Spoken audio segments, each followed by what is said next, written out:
Test series only IAS की मैंने join की, वहाँ भी मुझे काफ़ी अच्छे फीडबैक्स मिले।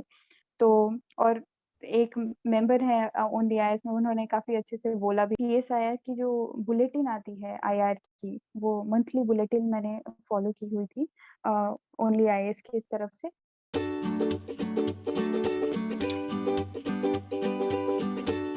तो Sakshi, congratulation and welcome to only IAS. Thank you so much. तो बताइए कैसा लग रहा है अभी आपको कि एक सिलेक्शन हो गया, एक बोझ हट गया सर से? हाँ, बोझ हट गया है, बट अभी जर्नी खत्म नहीं हुई है, अभी रैंक इम्प्रूवमेंट के लिए देना ही पड़ेगा मुझे। But still something which I have got is very precious to me, because this is the result of my 4-5 years of actually the very young life. So I think this is very vibrant for me. और जैसे आपकी rank अभी आई है, कितनी rank आई है मैं चाहूंगा आप खुद ही बताएं हमें पहले। मेरी रैंक है 330। ओके। और आप इसको और इम्प्रूव भी करना चाहती हैं? या श्योर, आई डू दैट। सो ये आपका कौन सा अटेम्प्ट है और आपकी एजुकेशन पहले कहाँ से हुई, जरा आप बताएंगे आप हमें तो। ये मेरा थर्ड अटेम्प्ट है, हम्म। और मेरी एजुकेशन क्लास 10 तक बिहार से ही हुई है, कैमूर डिस्ट्रिक्ट से हूँ मैं। और उसके बाद 12th क्लास मैंने बनारस से किया है, और ग्रेजुएशन मैंने लखनऊ से इलेक्ट्रिकल एंड इलेक्ट्रॉनिक्स इंजीनियरिंग में की है। और मैं 2017 पास आउट हूँ, और उसके बाद मैंने 2018 में यूपीएससी की प्रिपरेशन स्टार्ट की थी। हम्म। और अभी फाइनली ये मेरा सेकंड इंटरव्यू था और थर्ड अटेम्प्ट था, so I have got the success this time. तो आप शुरू से पूरी तरह फोकस थे कि आपको यूपीएससी ही करनी है, या आप और भी कुछ कर रही साथ साथ? Yes yes, I was completely focused, मुझे ये पता था कि मुझे यही करना है। I was placed from my college, but I did not join the company because I wanted to continue my studies after that. सो मुझे लगा कि मैं पूरी तरह से तभी फोकस कर पाऊंगी। कि आपने बीटेक करी है? हाँ जी। ओके। तो मेरा अगला सवाल ये होगा कि आप बीटेक करके आई हैं, टेक्निकल बैकग्राउंड था, और कितना चैलेंजिंग था इस सिस्टम में मूल्ड करना कि जहाँ आपको ह्यूमैनिटीज पढ़नी है, आपका ऑप्शनल भी पॉलिटिकल साइंस था, तो हाउ डिफिकल्ट इट वाज? मेरा इंटरेस्ट हमेशा से आर्ट्स वाले सब्जेक्ट में था, तो मैं बीटेक साइंस ओरिएंटेशन था मेरा, और मैं बीटेक करा मैंने, बहुत अच्छा था वो भी। लेकिन आर्ट्स सब्जेक्ट्स को लेके मेरा ओरिएंटेशन बहुत ही ज़्यादा था। मैं न्यूज़पेपर कॉलेज टाइम से ही पढ़ती रहती थी, और कुछ एनसीईआरटीज और हिस्ट्री की बुक्स खासकर। फिर पॉलिटिकल साइंस एक ऑप्शनल की तरह मुझे लगा कि काफ़ी स्कोरिंग है, और मेरा इंटरेस्ट इंटरनेशनल रिलेशंस में बहुत ज़्यादा था। तो मैंने सोचा कि इसको एज अ ऑप्शनल मुझे ऑप्ट करना चाहिए, because I have a lot of interest in this subject.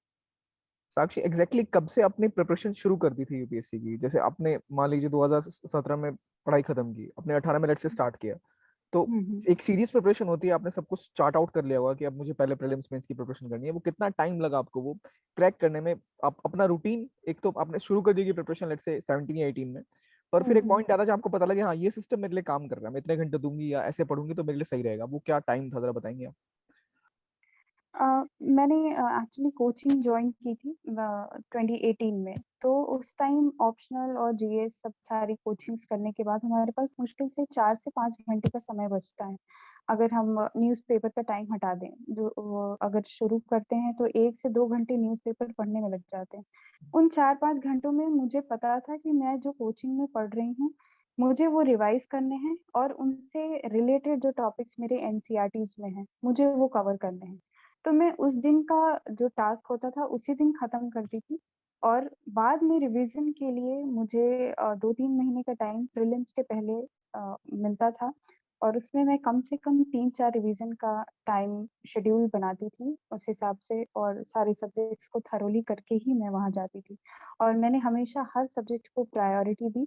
मैंने कभी ये नहीं सोचा कि मिडाइवल से सवाल नहीं आते तो मिडाइवल छोड़ दो, या इस सब्जेक्ट से सवाल नहीं आते तो ये छोड़ दो। मैंने हर एक सब्जेक्ट को पढ़ा अच्छे से, और फॉर्चुनेटली मेरे टाइम से आर्ट एंड कल्चर और मिडाइवल में काफी सवाल आने भी लग गए, तो दैट पेड ऑफ। साक्षी, काफी टाइम हो गया आपको प्रिपरेशन करते हुए भी, अब जैसे हमने बताया लगभग 4 साल के आसपास हो चुके हैं, तो हाँ। ये मैनेज आपने कैसे किया कि एक जो होता है ना मोटिवेशन, आपको एक पॉइंट के बाद लगता है अब बहुत हो गया, तो वो क्या वजह थी हम्म। कि अब अभी तक लगी रही, और किस तरह अपने आप को मोटिवेटेड रखा आपने? सेल्फ डाउट मुझे एक्चुअली मुझे ही नहीं, मुझे लगता है एस्पिरेंट्स को होता है बहुत ज़्यादा, और मुझे भी हुआ था जब मैं सेकंड अटेम्प्ट था मेरा और मैंने इंटरव्यू दिया और मैं 10 मार्क्स से मेरा रह गया। तो वो 2019 का अटेम्प्ट था। फिर मैंने थोड़ा सोचा कि क्या रहेगी कमी ऐसी, और वो मोटिवेशन जो होता है ना, खुद को हमेशा सुधारने का ही होता है। खुद को हमेशा सुधारो, और जो आपने सोचा था पहली बार आपको आईएएस क्यों बनना है, वो एक मोटिवेशन, ये दोनों मिलके ही काम करती है। फिर मैंने टाइम लिया, जब वो फेलियर था मेरा सेकंड अटेम्प्ट, मैंने टाइम लिया, मैंने सोचा मुझे और क्या करने की ज़रूरत है। और फिर मैंने 1 साल और रुक के प्रिपरेशन की। मैंने 2020 का अटेम्प्ट स्किप किया ताकि मैं मेंस में खुद को अच्छे से प्रिपेयर कर सकूँ, and then I gave this 2021 attempt. तो मुझे लगता है कि आपको खुद की एनालिसिस करना बहुत ज़रूरी है, आपके मार्कशीट की बेसिस पे, आपके प्रिपरेशन की बेसिस पे, तो ये चीज़ें वर्क करती हैं। साक्षी, अगर कोई बिल्कुल ही नया प्रिपरेशन करने को स्टूडेंट आता है, तो आपकी जो अभी तक लर्निंग्स हैं, आप क्या रिकमेंड करेंगे कि वो कैसे अपनी प्रिपरेशन को शुरू करें और किन चीजों पर पहले फोकस करें? मैं सबसे पहले ये कहूँगी कि आप एग्ज़ाम को समझ लें अच्छे से, और प्रिपरेशन कहीं कोचिंग में जाने से पहले आप सेल्फ प्रिपरेशन खुद कर लें, है ना? खुद को प्रिपेयर करना, और जो बेसिक बुक्स हैं लाइक एनसीईआरटीज़ जो आपको 9-10th क्लास में पढ़नी थी, वो आप ये नहीं सोच सकते कि कोई कोचिंग आपको फीड कर देगा। सबसे बड़ी प्रॉब्लम तब होती है जब बच्चों को पता ही नहीं होता है कि इस एग्ज़ाम में करना क्या है, और वो उन्होंने कोचिंग जॉइन कर ली या फिर उन्होंने किसी तरह से स्टार्ट कर दी अपनी प्रिपरेशन। तो सेल्फ प्रिपरेशन, बेसिक बुक्स को पढ़ना, रेफरेंस बुक्स जैसे लक्ष्मीकांत, स्पेक्ट्रम, ये सारी चीज़ें आप 1 बार 2 बार खुद से पढ़ो, और उसके बाद मुझे लगता है कि आपको गाइडेंस की ज़रूरत पड़ती है, तो आप प्लीज़ किसी कोचिंग को जॉइन करिए, क्योंकि वो आपकी जर्नी को एक कैटलिस्ट की तरह तेज़ कर देते हैं, और बहुत गाइडेंस भी होना ज़रूरी है, जो कि आप लोग प्रोवाइड करते हैं, that's very important I think. तो self preparation, then moving to coaching, and then to the success, I would say is the 3 step. तो साक्षी, लेट्स से प्रीलिम्स की अगर हम पहले बात करें, सबसे ट्रिकी उसी को माना जाता है, तो आपने कैसे इंश्योर किया कि चलो मैं प्रीलिम्स के लिए जाऊंगी तो at least I don't have to worry about certain things? कितना टाइम दिया और कब से एक्सक्लूसिवली प्रिपेयर करना शुरू कर दिया था आपने? मैंने शुरू कर दिया था, जैसे मैं 4 महीने का एक बफर रखती थी प्रीलिम्स के पहले का, और साढ़े 3 महीने या 3 महीने लोग ऐसे भी रखते हैं। तो उन 4 महीनों में मैं कम से कम उन बेसिक बुक्स की, एनसीईआरटीज़ की, चाहे वो ओल्ड हो या न्यू हो, वो मैटर नहीं करती, मैं दोनों पढ़ती ही, मैंने दोनों ही पढ़ा था, दोनों कंपाइल की थी। फिर बाकी की जो रेफरेंस बुक्स हैं, जैसे लक्ष्मीकांत है, स्पेक्ट्रम, एनवायरनमेंट, ये सारी चीज़ें, फिर आपके जो भी नोट्स हैं, उनको आप कम से कम 4-5 रिवीज़न दें, और किसी कोचिंग का टेस्ट सीरीज़ ले लें। और मैंने मोस्टली फुल लेंथ टेस्ट लगाए थे 3-4 कोचिंग इंस्टीट्यूट्स के, और उसके बाद लास्ट के जो 15 दिन होते हैं, वो बहुत क्रूशियल होते हैं रिवीज़न के लिए। उसमें मैंने यूपीएससी के जो प्रीवियस 7-8 साल के क्वेश्चन पेपर थे, मैंने उनको ज़ेरॉक्स करा के और एग्ज़ाम मोड में बिल्कुल लगाना शुरू किया। तो वो 15 दिन सुबह के 9 साढ़े 9 बजे से साढ़े 12 बजे तक मैं जीएस का पेपर देती, और लास्ट में सीसैट का पेपर देती। मेरा बैकग्राउंड बीटेक रहा है, फिर भी मैंने सीसैट को कभी इग्नोर नहीं किया, because it is becoming tricky. तो मुझे लगता है दोनों को आपको ठीक से फ़ोकस करके प्रिपेयर करना चाहिए, और यूपीएससी के प्रीवियस ईयर क्वेश्चंस वही रामबाण हैं, वही करने पड़ेंगे आपको लास्ट के मोमेंट्स में। साक्षी, एक जो प्रॉब्लम इस चीज में होती है, लोग टेस्ट लगाना चाहते हैं, कई स्टूडेंट्स 50-60 टेस्ट लगाते हैं, कुछ 15-20 लगाते हैं। एक एवरेज मान लेगा 20 टेस्ट लोग लगा के जा रहे हैं। प्रॉब्लम ये आ रही है, कुछ लोगों को टेस्ट में मार्क्स नहीं आते, एक पॉइंट के बाद प्लेट्यू आ जाता है कि आप कोशिश कर रहे हैं, आपको 70 आ रहे हैं, कभी 110 आ रहे हैं, फ्लक्चुएशन और हुँ। मार्क्स नहीं बढ़ना, कई बच्चों की शिकायत रहती है। तो लेट्स से अभी जो प्रीलिम्स देने वाले हैं, अब तो बहुत कम टाइम बचा है, या फिर कोई नया प्रिपेयर भी कर रहा है, तो अगले अटेम्प्ट से पहले वो कितने टेस्ट अपना लगा ले और कब से और कितने पर उनको फोकस करना चाहिए कि हाँ इतने मार्क्स आ रहे हैं तो मैं खुश रहूं? अ, वो डिपेंड करता है, लेकिन मैंने हमेशा कोशिश की कि मेरे 100 मार्क्स तक बन जाए, है ना? 95 टू 100 का एक जो गैप होता है, वो मुझे सेफ लगता था, और मैंने हमेशा अपने टेस्ट में कोशिश की उतनी आ जाए, बट 85-90 मेरे हमेशा ऐसे डाइसी रहते थे। तो वो डायलेमा हमेशा रहता है, और वो गैप जो 4 से 5 क्वेश्चंस का है, वो प्रीवियस ईयर क्वेश्चंस ही फिल कर पाते हैं। क्योंकि हमने देखा 2021 में भी काफ़ी क्वेश्चंस रिपीटेड थे, even the patterns were repeated. तो ये चीज़ें आपको रिकॉग्नाइज़ करनी पड़ेंगी, समझनी पड़ेगी। टेस्ट पेपर्स आप लगाओ, 15 लगाओ, 20 लगाओ, दैट डज़न्ट मैटर। बहुत लोग जो 60-70 लगाते हैं, वो एक्चुअली सेक्शनल को और फुल लेंथ को सबको जोड़ के बताते हैं। शुरू के सेक्शनल जो पेपर्स होते हैं, वो मुझे लगता है बेसिक के लिए बहुत इम्पोर्टेंट होते हैं। तो जो अपनी प्रिपरेशन स्टार्ट कर रहे हैं, उनको वो लगानी चाहिए। बट जो एक स्टेज हो गई है, जिन्होंने 2-3 अटेम्प्ट दे दिए हैं, वो फुल लेंथ लगा के और प्रीवियस ईयर क्वेश्चंस करके भी जा सकते हैं, वो बेस्ट होगा। प्रीलिम्स के बाद साक्षी बढ़ते हैं मेंस की तरफ। जीएस के 4 पेपर्स होते हैं, सबसे इंपॉर्टेंट जिसे एथिक्स को कहा जाता है। तो आपने क्या हुँ। स्ट्रेटजी अपनाई थी, कैसे आपने डिवाइड किया था अपना टाइम ऑन सब्जेक्ट्स? मैंने अपना जीएस के लिए जो टाइम दिया था, एसे के लिए और एथिक्स के लिए मैंने काफ़ी डिवोट किया था, क्योंकि मुझे लग रहा था कि वो मेरी एक स्ट्रॉन्ग पोज़ीशन है उसपे। और एसे में मेरे अच्छे मार्क्स भी हैं, 139 मार्क्स हैं। और एथिक्स में भी मुझे लगता है कि थोड़ा ट्रिकी हो जाता है जब आपको केस स्टडीज़ करने होते हैं, वो आपके मॉरल्स चेक होते हैं, एथिक्स चेक होते हैं। तो मुझे लगता है कि it's not just about preparation, it's also being ethical in your real life, then only you can reveal what you feel in that paper in those 3 hours. तो इसलिए मुझे लगता है एथिक्स के पेपर के लिए आप प्रिपेयर तो करो, बट अपने पर्सनल एग्जाम्पल्स उनको अच्छे से फॉर्मली कोट करो। और ऐसे में मैंने काफ़ी जो सेल्फ हेल्प बुक्स होती हैं related to APJ Abdul Kalam, I refer to Ignited Minds, Indomitable Spirit. तो ये जो किताबें होती हैं ना, उनसे आपके थॉट प्रोसेस बहुत अच्छे बनते हैं। कुछ अच्छे पोएम्स मैंने लिखे हुए थे, तो मैंने उनको कोट किया ऐसे में। तो ये चीज़ें मुझे काफ़ी हेल्प मिली इनसे। पॉलिटिकल साइंस का और इंटरनेशनल रिलेशंस मेरा ऑप्शनल था, इसलिए एथिक्स में भी काफ़ी थिंकर्स को कोट करने में हेल्प मिली। और जीएस 2 में मेरे 119 मार्क्स हैं, just because of that optional. And GS 3 में मैंने इकोनॉमिक सर्वे और बजट को बिल्कुल डेटा के साथ बहुत अच्छे से प्रिपेयर किया था इस बार। जीएस 1 के लिए भी short notes art and culture के और मॉडर्न हिस्ट्री के आप बना लो, ताकि उसको रिवाइज करने में बहुत ही आसानी हो उस टाइम, छोटे टाइम पीरियड में। तो ये मेरी स्ट्रैटेजी रही सारी जीएस सब्जेक्ट्स के लिए। एक इंपॉर्टेंट चीज है इसमें कि लेट्स से आपने टेस्ट शेड्यूल किया कि चलो मैं 10 टेस्ट लगा के जा रही हूँ, प्री के या फिर मेंस के।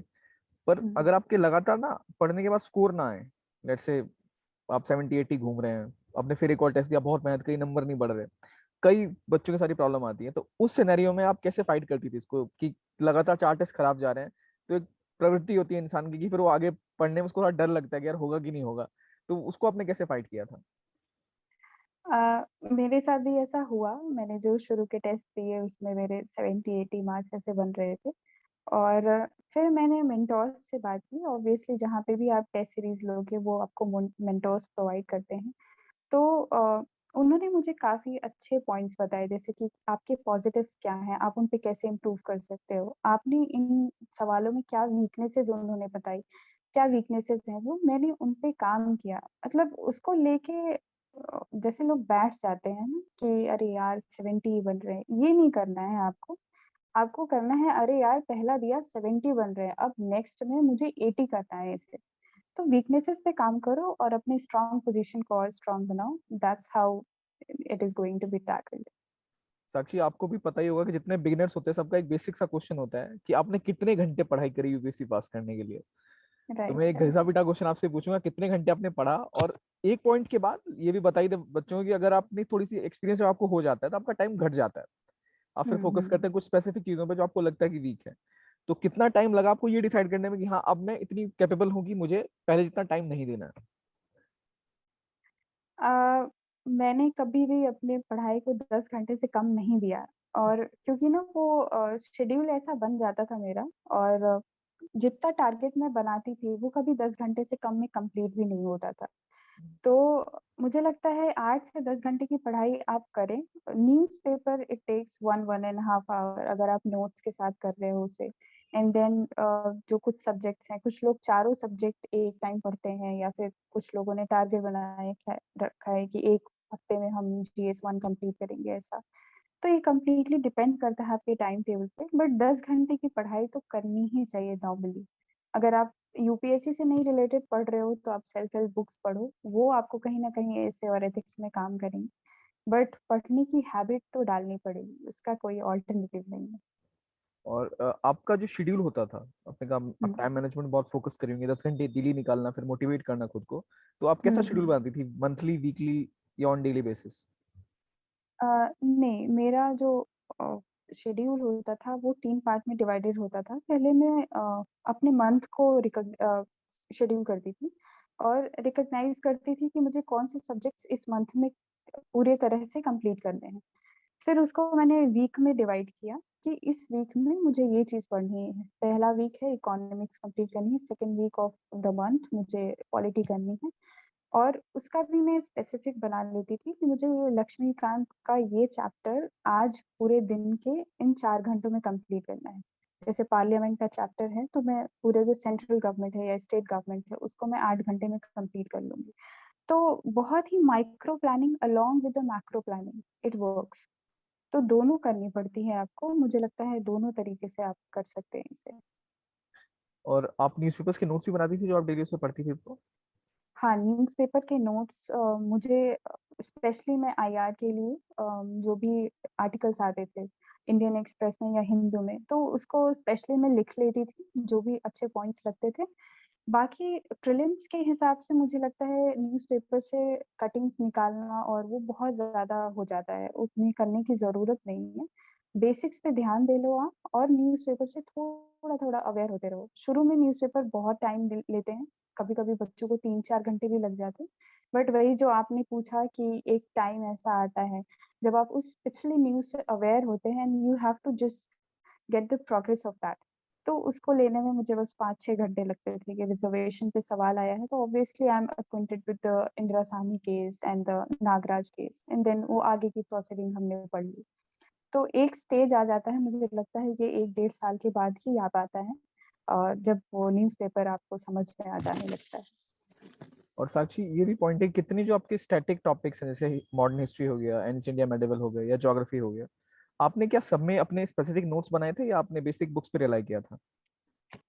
अ, मेरे जो सेकेंड अटेम्प्ट, मेरा जो दूसरा अटेम्प्ट था जिसमें मैं इंटरव्यू तक गई, वहाँ मैंने कोई नोट्स नहीं बनाए थे क्योंकि बहुत ही वो मेरा फर्स्ट अटेम्प्ट जैसा था, बिल्कुल हाथों से जा रहा था। तो उस टाइम मैंने सब कुछ बुक से ही पढ़ा था, और बट वो ऑर्गेनाइज नहीं हो पाया मेरे दिमाग में।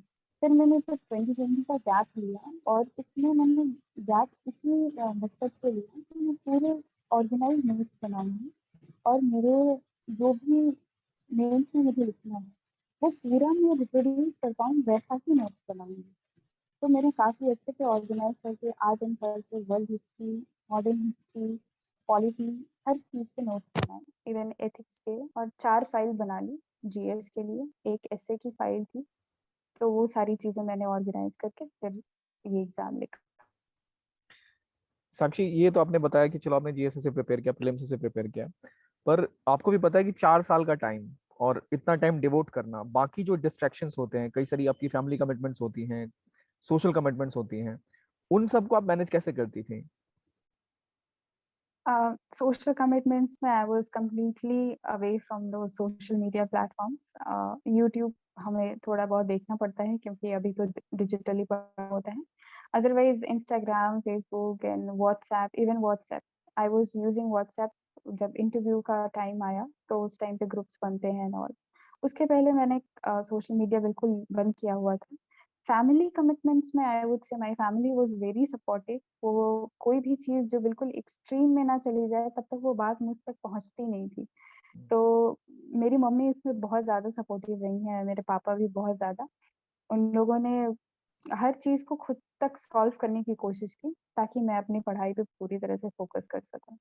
साक्षी, आपने घर पे रह के प्रिपेयर किया था या आप दिल्ली शिफ्ट हुई थी?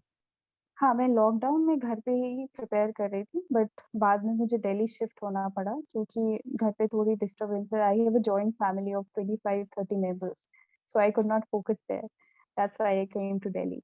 ओके, या आपको लगता है कि घर से भी प्रिपरेशन हो सकती है? नहीं श्योर, मुझे एक अलग कमरा मिल गया था घर पे, बट कुछ ऐसी चीज़ें थी, काफ़ी बच्चे हैं घर पे तो वो नहीं मानते, वो आ जाते हैं। फिर मैंने एक टाइम पे डिसाइड किया कि 2-3 महीने मैंने पढ़ा घर पे और फिर डिसाइड किया कि नहीं अभी जाना पड़ेगा, थोड़ी-सी प्रिपरेशन लैकिंग हो रही है। तो ये सेल्फ असेसमेंट्स आप करते रहो, है ना? जहाँ पे भी हो आप, दिल्ली में हो या घर पे हो, सेल्फ असेसमेंट्स बहुत ज़रूरी हैं। पढ़ाई आपके स्टैंडर्ड के हिसाब से हो पा रही है या नहीं, उसके बाद आप डिसीज़न ले लो। तो अगर कोई ऐसे स्टूडेंट हैं जो लेट से किसी दूर दराज के इलाकों में रहते हैं, तो जरूरी नहीं है कि वो दिल्ली शिफ्ट करें? Right, right. नहीं, बिल्कुल ज़रूरी नहीं है कि वो दिल्ली शिफ्ट करें। और अभी तो प्लेटफ़ॉर्म इतना ज़्यादा वाइब्रेंट हो गया है, सब कुछ डिजिटल हो गया है और मोस्टली कोचिंग सेंटर्स भी आपको ऑनलाइन पढ़ाते हैं। तो मुझे नहीं लगता, अगर घर से कोई डिस्टर्बेंस नहीं है, आप आइसोलेट हो सकते हो, तो बिल्कुल आप पढ़ो वहाँ से। साक्षी, ये बातें ऑप्शनल के ऊपर बड़ा इंपॉर्टेंट रोल रहता है आपकी रैंक डिसाइड करने में ऑप्शनल का, और आप ओनली एस की पीएसआई टेस्ट सीरीज की स्टूडेंट भी हैं। तो हाँ, मैं हाँ। पूछना भी चाहूंगा, क्या आपकी अप्रोच थी इसको करने की, पॉलिटिकल साइंस, क्योंकि बहुत बड़ा सिलेबस है इसका, और पहली बात कि आपने वो डिसाइड कैसे किया कि हाँ मुझे अब पीएसआईआर ऑप्शन ही लेना है, और कई लोग डरते हैं इतना बड़ा सिलेबस देख के। तो आपने कब डिसाइड किया, क्यों डिसाइड किया, और कैसे उसको प्लान किया कवर करने के लिए? मैंने 2018 में ही डिसाइड किया कि पॉलिटिकल साइंस लेना है मुझे, और वो मैंने डिसाइड किया based on the previous year questions. मेरे सीनियर्स ने बोला कि आप ऑप्शनल के क्वेश्चन पेपर्स के थ्रू जाओ, थोड़ा सा अक्विंटेड हो उससे। और मैं 2-3 ऑप्शनल से गई जिसमें मेरा इंटरेस्ट था। और उसके बाद मैंने उसका सिलेबस देखा, तो इंटरनेशनल रिलेशंस मैं वैसे भी फॉलो करती रहती, तो मुझे काफ़ी अच्छा लगता था। तो मैंने उस बेसिस पे, अपने इंटरेस्ट के बेसिस पे डिसाइड किया कि पीएसआईआर। और ऑब्वियसली मटेरियल सपोर्ट भी बहुत ज़्यादा था पीएसआईआर को लेके, यहाँ पे दिल्ली में भी। और तो इस चीज़ को लेके, बट हाँ, फर्स्ट टाइम में मेरे साथ थोड़ी प्रॉब्लम हुई। मैं समझ नहीं पाई कि मुझे लिखना कैसे चाहिए। कॉन्सेप्ट्स मेरे दिमाग में पूरी तरह से थे, बट मेरी राइटिंग प्रैक्टिस शायद थोड़ी मिस हो गई, इसलिए मेरे मार्क्स कम रह गए। इस बार मैंने कोशिश की कि मैं उसको कम से कम 25-30 मार्क्स इंक्रीज़ करूँ ऑप्शनल में, और मैंने किया भी। तो वो चीज़ राइटिंग प्रैक्टिस से ही आई, और मैंने पीवाईक्यूज़ पे स्पेशली ध्यान दिया। मैंने सबसे पहले पीवाईक्यूज़ करना स्टार्ट किया। अपने जो बहुत ज़्यादा नोट्स थे उनको छोटे फॉर्म में कंपाइल किया कि मुझे ये कीवर्ड्स तो लिखने ही लिखने हैं किसी भी आंसर में। और उसके बाद यहाँ टेस्ट सीरीज़ ओनली आईएएस की मैंने जॉइन की, वहाँ भी मुझे काफ़ी अच्छे फीडबैक्स मिले। तो और एक मेंबर है ऑन द आईएएस में, उन्होंने काफ़ी अच्छे से बोला भी कि नहीं, इट डज़न्ट मैटर कि अभी आप क्या कर रहे हो, आप जाओ वहाँ पे अच्छे से लिखो and you will score well. तो that I think came to be true. तो अच्छा सपोर्ट था ओनली आईएएस टीम की तरफ से भी, और पीवाईक्यूज और आप अपना शॉर्ट नोट्स, ये चीज़ें ज़रूर कंपाइल कर लें।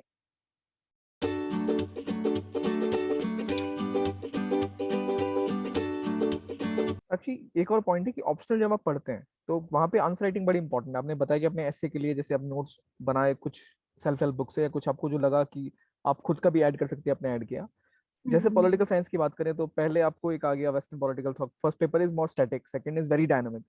तो स्टैटिक तो पता चलता है कि कुछ बेसिक बुक्स हैं, आपने वो कंपाइल कर लिया उसके नोट्स और डेटा को। जो आईआर का पार्ट है जो काफी ट्रिकी है, काफी स्टूडेंट्स के मार्क्स में साथ सफर कर गए आईआर में, तो आपने क्या स्ट्रेटजी अपनाई थी उस स्पेसिफिक पार्ट के लिए जो हमेशा एक डायनेमिक फॉर्म में रहता है? डायनेमिक वो है, बट मुझे लगता है कि उसमें 90% चीज़ें स्टैटिक हैं। जो आपको मेंशन करनी है, जैसे इंडिया बांग्लादेश रिलेशंस हैं। इंडिया बांग्लादेश रिलेशंस में 1971 का war and then land boundary agreements, ये सारी चीज़ें स्टैटिक हो चुकी हैं, but they have been the basis of our relationship with Bangladesh. अभी जो अचीवमेंट्स हो रही हैं या फिर अभी जो अग्रीमेंट्स हो रही हैं, उनको रेगुलर फॉलो अप करना, और खासकर एमईए की वेबसाइट जो है यूट्यूब पे या फिर ट्विटर पे, आप उनको फॉलो करें। और मेनली मैंने एमईए की वेबसाइट से ही चीज़ों को प्रिपेयर किया, जो रीसेंट हैपनिंग्स थी, और मैंने कोशिश की कि वो मैं मेंशन भी करके आऊँ अपने आंसर्स में, और मैंने किया भी। बाकी जो टेस्ट सीरीज PSIR की मैंने ली हुई थी ओनली IIS से। उसमें जो फुल लेंथ टेस्ट थे, उनमें WTO से रिलेटेड काफ़ी अच्छे इन्फॉर्मेशन थे। जैसे कंपल्सरी लाइसेंसिंग के सवाल भी आया हुआ था, ट्रिप्स एग्रीमेंट से लेके। तो मुझे लगता है कि आपको बहुत विजिलेंट होना पड़ेगा, जो IR का पोर्शन है उसको लेके, कि आप कहाँ से अच्छा सब्जेक्ट मैटर निकाल सको और उसको अपने आंसर में डाल सको। तो ये चीज़ कुछ टेलीग्राम पे भी ग्रुप्स हैं जिस पे आर्टिकल्स आते रहते हैं इंटरनेशनल न्यूज़पेपर जर्नल्स से। तो वो चीज़ भी मैंने फॉलो की और मैं एक टाइम डिवोट करती थी 1 से डेढ़ घंटा, जिसमें मैं उन आर्टिकल्स को ही कंपाइल करके और उनका एक फॉर्मेट बना लेती थी कि कैसे मुझे आंसर्स में इंक्लूड करना है। और साक्षी, ऑप्शनल के नोट्स आपने खुद से बनाए थे अलग से, या आपको एक नोट्स रेफर किए थे आपने जो मार्केट्स में आते हैं? हाँ, मैंने PSIR की जो बुलेटिन आती है IR की, वो मंथली बुलेटिन मैंने फॉलो की हुई थी ओनली IAS की तरफ से। और बाकी जो आपने बनाए हुए हैं वो 4 कंपाइलेशंस हम्म। PSIR को सारे पेपर्स को लेके, उनमें से मुझे जो थिंकर्स हैं उनका काफ़ी सपोर्ट लगा। जैसे आपने इंडिया USA रिलेशंस हैं, तो आपने कंपाइल की हुई हैं 4, 5, 10 इवन थिंकर्स कि किन लोगों ने क्या-क्या बोला हुआ है। मैंने उनको कैटेगराइज़ किया कि कौन यूएसए इंडिया रिलेशंस के फेवर में बोल रहे हैं, कौन इंडिया यूएसए के अगेंस्ट में बोल रहे हैं कि हमें एक अलायंस में जाना चाहिए या फिर हमें कैसे पार्टनरशिप करनी चाहिए। तो वो लाइन ऑफ थॉट पकड़ा मैंने उन थिंकर्स का, और फिर मैंने उसको एक सिस्टमैटिकली राइट करने की कोशिश की कि मैं उनको अच्छे से उतार सकूँ अपने आंसर में। तो वो बहुत हेल्पफुल रहा मेरे लिए। तो साक्षी, अगर कोई बिल्कुल नए लेवल से स्टार्ट कर रहा है प्रिपरेशन, तो आपको क्या लगता है कितना टाइम उन्हें ऑप्शनल को एक्सक्लूसिवली डिवोट करना चाहिए? क्या इतना टाइम तो लगेगा ही लगेगा? ऑप्शनल के लिए मुझे लगता है आपको डेली टाइम डिवोट करना चाहिए और कम से कम 3 घंटा 3 से 4 घंटा तो देना ही चाहिए अगर आप शुरुआत कर रहे हो प्रिपरेशन की। क्योंकि थोड़ा ट्रिकी हो जाता है समझना जब वेस्टर्न थिंकर्स के बारे में हम समझते हैं या फिर किसी और जैसे इंडियन पॉलिटिकल थॉट ही है या फिर लिबर्टी का ही कॉन्सेप्ट है, वो सारी चीज़ें बहुत टेक्निकल हो जाती हैं ऑप्शनल में।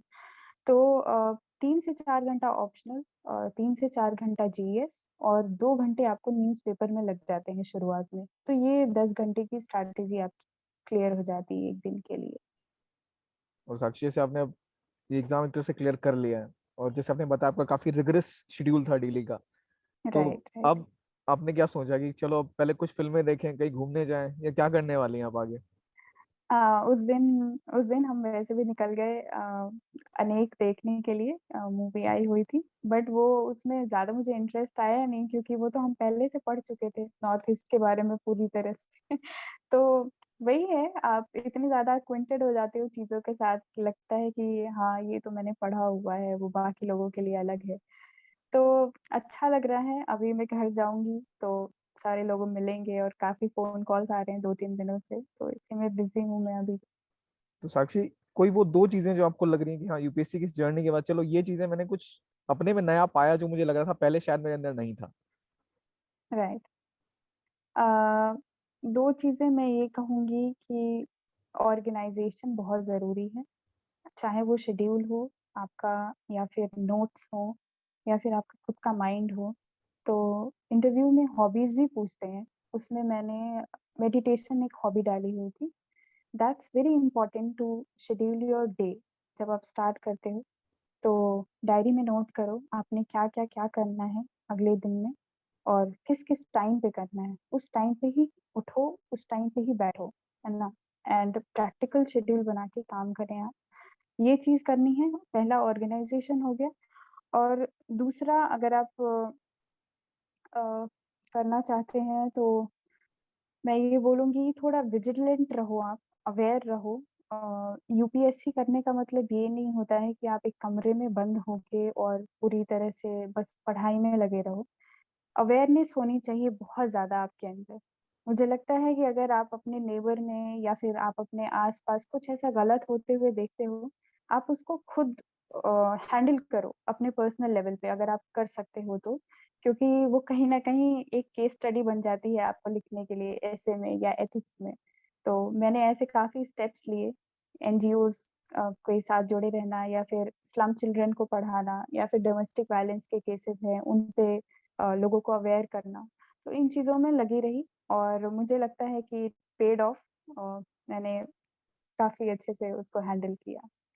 एक्चुअली काफी स्टूडेंट ऐसे हैं जो, ये एग्जाम ऐसा है कि कई फेलियर्स देखने पड़ते हैं, एक बहुत लंबा प्रोसेस है, लोग शेड्यूल बनाते हैं, काफी मेहनत करते हैं, फिर भी कभी कोई रिजल्ट नहीं आते। तो हुँ। उस टाइम में जो एक डिप्रेशन की फीलिंग आती है, क्योंकि आपसे बात करके लग रहा है कि आप बहुत काम चीज तरह से चीजों को हैंडल कर रही हैं, कई लोग उसमें काफी डिप्रेस हो जाते हैं और अपनी टेंशन ले लेते हैं उस चीज की। उन उन स्टूडेंट्स को आप क्या रिकमेंड करेंगे, कैसे अपनी फीलिंग्स को कंट्रोल में रखें और चलते रहें बस? फीलिंग्स देखिए, बहुत ही नेचुरल ह्यूमनली पॉसिबल नहीं है ये चीज़ें कि हम कंट्रोल कर पाएँ अपनी फीलिंग्स को, बट हम डायरेक्ट कर सकते हैं अपनी फीलिंग्स को from being negative to positive. और इस चीज़ के लिए मैंने बहुत अच्छी कुछ स्टोरीज़ पढ़ी जो यूपीएससी एस्पिरेंट रहे हैं और अभी वो इतने अच्छे पोज़ीशन पे हैं, जो एक ड्रीम जॉब होती है, जैसे गीता गोपीनाथन, जैसे रघुराम राजन। वो लोग भी एक बार आईएएस एस्पिरेंट रह चुके हैं और वो फेलियर्स हैं and now they are the most important people in the world. So I think you should learn from these stories that जो भी है it's a stage of life, it's a part of life, not the life. और आप उसको enjoy करिए। Tensions होती हैं, मुझे भी बहुत हुई, मैंने भी बहुत रोया, सेल्फ डाउट किया, लेकिन उसको ऑब्स्टेकल मत बनने दीजिए। एक अच्छी स्टोरी के साथ, मैंने बोला जैसे सेल्फ हेल्प बुक्स पढ़िए आप, उससे काफ़ी मोटिवेशन मिलती है। और बस अच्छे लोगों के बारे में सोचिए, अच्छे काम के बारे में सोचिए and you will get what you want in your life. So thank you very much Sakshi for words. हमें पता है आप काफी बिजी हैं, तो आपको ज्यादा टाइम नहीं लेंगे। And I am very sure thank कि यू अभी सो तो मच। आपकी शुरुआत ही है, जो आप एक्कोलेट्स और अचीवमेंट्स हासिल करेंगे, there many more to come. So yes congratulations sir. From the side of only IAS. Thank you so much.